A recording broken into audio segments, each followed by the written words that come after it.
ایک صحابی اللہ کے نبی صلی اللہ علیہ وآلہ وسلم کے پاس آئے اور آ کر کہنے لگے، یہ معاملہ بڑا ذرا حساس اور نازک ہے، اور میرا خیال ہے کہ ہم میں سے اکثر لوگوں کے ساتھ یہ معاملہ پیش آتا ہے، تو اس میں انسان کو بہت احتیاط سے کام لینا چاہیے، بہت ڈر ڈر کے کام لینا چاہیے۔ یہ ڈائلاگز جو ہمارے ہاں مشہور ہیں کہ گالی کے بغیر کام نہیں لیا جا سکتا، یا بیڈ لینگویج یوز کیے بغیر آپ لیبر سے کام نہیں لے سکتے، یہ ٹرینڈ، یہ محاورہ ہمیں بدلنے کی ضرورت ہے۔ اس حدیث کو جاننے کے بعد، اس حدیث کو سننے کے بعد صحابی نے آ کر کہا، اللہ کے نبی صلی اللہ علیہ وسلم، میرے کچھ ملازم ہیں، میری نافرمانی کرتے ہیں،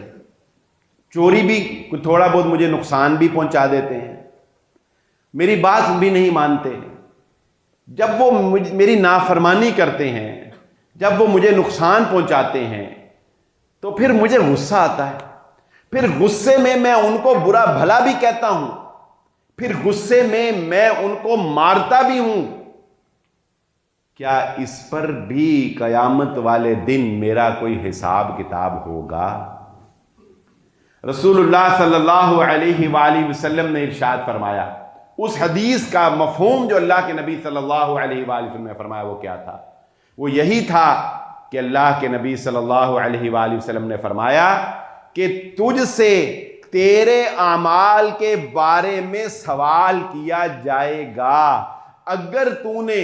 ان کی اس نافرمانی کے بدلے میں ظلم زیادہ کیا ہوا تو قیامت والے دن تو دھر لیا جائے گا۔